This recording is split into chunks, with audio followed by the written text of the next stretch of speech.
Hello everyone, स्वागत है आप सबका हमारे YouTube channel the Arvind computer में।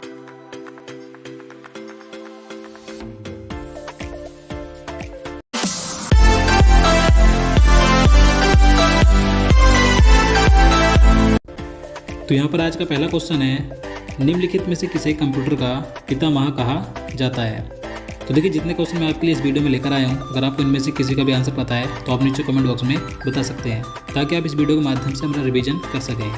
तो देखिए, कंप्यूटर का पितामह यानी कि फादर ऑफ कंप्यूटर या कंप्यूटर का जनक किसे कहा जाता है, तो चार्ल्स बेबेज को कहा जाता है। तो उसका आंसर ऑप्शन भी हो जाएगा चार्ल्स बेबेज को। देखिए, इनका जन्म लंदन में 1791 में हुआ था। तो आपको याद रखना है, father of computer Charles Babbage को कहा जाता है। अगला क्वेश्चन है, कंप्यूटर की भौतिक बनावट क्या कहलाती है। तो देखिए, आप सभी जानते हैं जो कंप्यूटर की भौतिक बनावट होती है क्या कहलाती है, हार्डवेयर कहलाती है। तो इसका आंसर ऑप्शन भी हो जाएगा हार्डवेयर। देखिए, कंप्यूटर के वे भाग जिन्हें हम देख सकते हैं, छू सकते हैं, तो उसे हार्डवेयर कहते हैं। जबकि जो सॉफ्टवेयर होता है, इसे हम ना ही छू सकते हैं ना ही इसे हम देख सकते हैं। देखिए, सॉफ्टवेयर के आधार पर ही कंप्यूटर का हार्डवेयर कार्य करता है। तो आपको याद रखना है। अगला क्वेश्चन है, वह हार्डवेयर डिवाइस कौन सी है जिसे आमतौर पर कंप्यूटर का ब्रेन कहा जाता है। तो देखिए, कंप्यूटर का ब्रेन यानी कंप्यूटर का मस्तिष्क किसे कहा जाता है, तो CPU को कहा जाता है। तो इसका आंसर ऑप्शन सी हो जाएगा, CPU को। देखिए, इसकी फुल फॉर्म क्या होती है, सेंट्रल प्रोसेसिंग यूनिट। याद रखना है।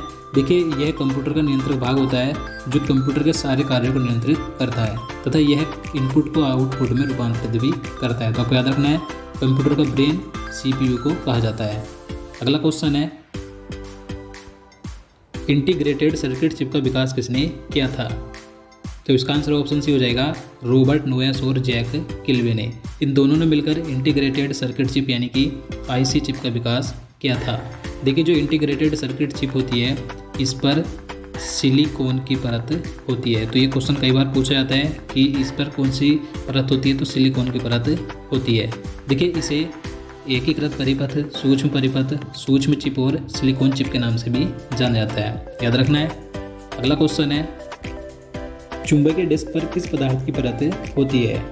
तो देखिए, जो चुंबकीय डिस्क है, यह एक कंप्यूटर मेमोरी डिवाइस है जिस पर आयरन ऑक्साइड की परत होती है। तो इसका आंसर ऑप्शन हो जाएगा आयरन ऑक्साइड की। अगला क्वेश्चन है, कंप्यूटर में किसी शब्द की लंबाई किससे मापते हैं। तो देखिए, कंप्यूटर में किसी शब्द की लंबाई बिट से मापी जाती है। तो इसका आंसर ऑप्शन भी हो जाएगा बिट से। और देखिए, अगर आपसे क्वेश्चन पूछा जाए कि कंप्यूटर मेमोरी की सबसे छोटी इकाई कौन सी है, तो बिट है। बिट कंप्यूटर मेमोरी की सबसे छोटी इकाई है। और देखिए, मैं आपको बता दूं, 8 बिट मिलकर 1 बाइट बनाते हैं, यानी कि 8 बिट बराबर 1 बाइट होता है। और 1024 बाइट बराबर 1 KB यानी कि 1 किलोबाइट होता है। इसी प्रकार से 1024 KB बराबर 1 मेगाबाइट होता है, यानी कि 1 MB होता है। 1024 MB बराबर 1 GB यानी कि 1 गीगाबाइट होता है। और 1024 GB बराबर 1 टेराबाइट होता है। 1024 टेराबाइट बराबर 1 TB यानी कि 1 पेटाबाइट होता है। तो इसी प्रकार से एक कंप्यूटर मेमोरी की इकाई होती है। लेकिन कंप्यूटर मेमोरी की सबसे छोटी इकाई होती है बिट, जो कि कई बार एग्जाम में पूछी जाती है। याद रखना है।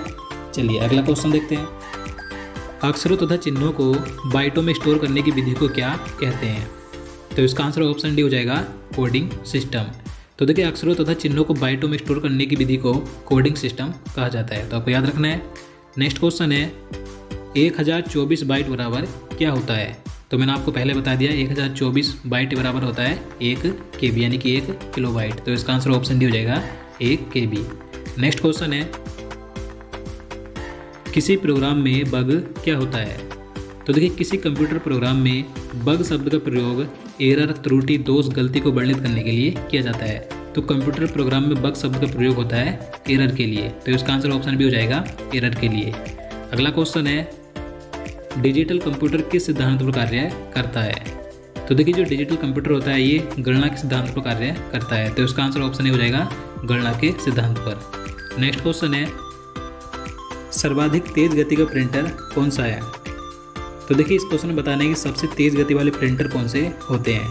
तो इसका आंसर ऑप्शन ए हो जाएगा, लेजर प्रिंटर। लेजर प्रिंटर सबसे तेज गति वाले प्रिंटर होते हैं। ये सबसे तीव्र गति से किसी सादे कागज पर उच्च गुणवत्ता वाले अक्षर और चित्र छापते हैं। तो आपको याद रखना है। अगला क्वेश्चन है, सुपर कंप्यूटर अन्य कंप्यूटरों से किस संदर्भ में भिन्न होते हैं। तो इसका आंसर ऑप्शन सी हो जाएगा, परिकलन क्षमता एवं बृहत स्मृति भंडार अधिक होता है। तो देखिए आप सभी जानते हैं जो सुपर कंप्यूटर होते हैं ये सबसे शक्तिशाली कंप्यूटर होते हैं। तो देखिए सुपर कंप्यूटर में हजारों प्रोसेसर होते हैं जो कि प्रति सेकंड में अरबों खरबों गणना कर सकते हैं। तो आपको याद रखना है। आगे है निम्नलिखित में से कौन सी वैज्ञानिक कंप्यूटर भाषा है। तो देखिए मैं आपको बता दूं कंप्यूटर प्रोग्रामिंग की बहुत सारी भाषाएं होती हैं। तो इस क्वेश्चन में बताना है कि इनमें से कौन सी वैज्ञानिक कंप्यूटर भाषा है। तो इसका आंसर ऑप्शन सी हो जाएगा फोर्ट्रान। इसका पूरा नाम होता है फॉर्मूला ट्रांसलेशन। देखिए इस भाषा का प्रयोग वैज्ञानिक गणनाओं हेतु किया जाता है। तो ये जो फोर्ट्रान है ये वैज्ञानिक कंप्यूटर भाषा है, याद रखना है। नेक्स्ट क्वेश्चन है कोबोल भाषा किस लिए उपयोगी है। देखिए अब बताने कि ये जो कोबोल भाषा ये किस लिए उपयोगी होती है। तो इसका आंसर ऑप्शन हो जाएगा व्यावसायिक कार्य के लिए। देखिए कोबोल भाषा का प्रयोग वाणिज्यिक कार्यों में किया जाता है, यानी कि व्यावसायिक कार्यों के लिए किया जाता है। अगला क्वेश्चन है बेसिक भाषा का प्रयोग निम्न में से किस कार्य के लिए किया जाता है। तो इसका आंसर ऑप्शन डी हो जाएगा प्रारंभ में सरल भाषा को सिखाने हेतु। तो देखिए जो कंप्यूटर की बेसिक भाषा होती है इसका प्रयोग प्रारंभ में सरल भाषा को सिखाने के लिए किया जाता है। नेक्स्ट क्वेश्चन है कंप्यूटर भाषा जावा के आविष्कारक कौन है। तो इसका सही आंसर ऑप्शन सी हो जाएगा सन माइक्रो सिस्टम। तो देखिए जावा एक कंप्यूटर की प्रोग्रामिंग भाषा है जिसे कि सन 1995 में अमेरिकी कंपनी सन माइक्रो सिस्टम द्वारा विकसित किया गया था। तो जावा के आविष्कारक कंपनी का नाम है सन माइक्रो सिस्टम। अगला क्वेश्चन है कौन सा सॉफ्टवेयर शब्द संसाधन में प्रयोग किया जाता है। तो देखिए आप सभी जानते हैं।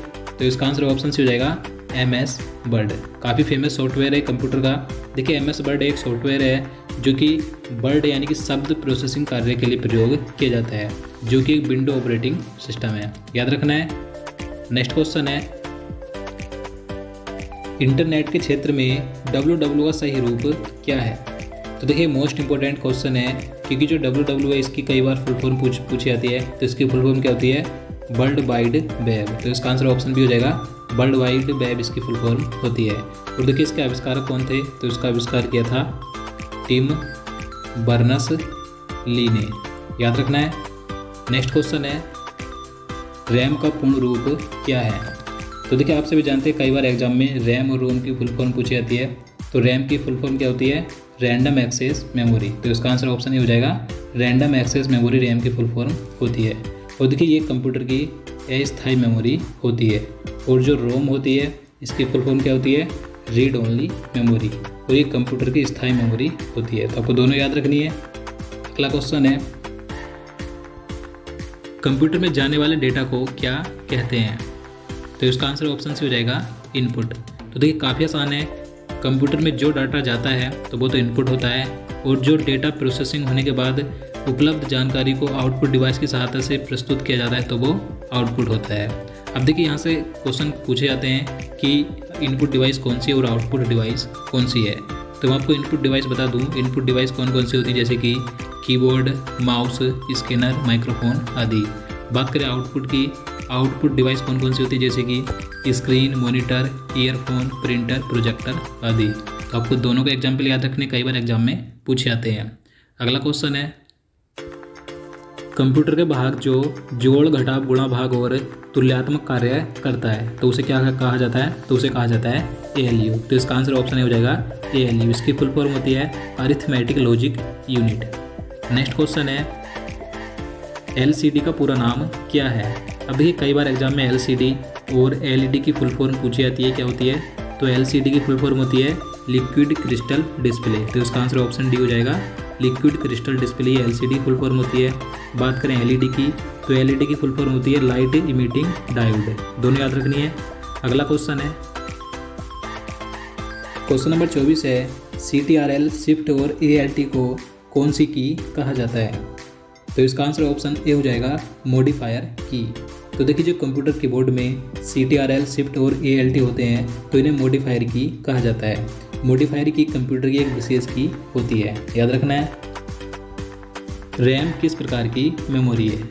तो देखिए जो रैम होती है यानी कि रैंडम एक्सेस मेमोरी है, यह कंप्यूटर की मुख्य मेमोरी यानी कि प्राइमरी मेमोरी होती है। तो इसका आंसर ऑप्शन डी हो जाएगा मुख्य मेमोरी होती है। मैंने आपको बता दिया है कि ये कंप्यूटर की अस्थायी मेमोरी होती है, क्योंकि देखिए इसमें अचानक कंप्यूटर अगर बंद हो जाए तो इसमें डाटा चला जाता है, यानी कि डाटा खो जाता है। तो इसलिए अस्थायी मेमोरी होती है।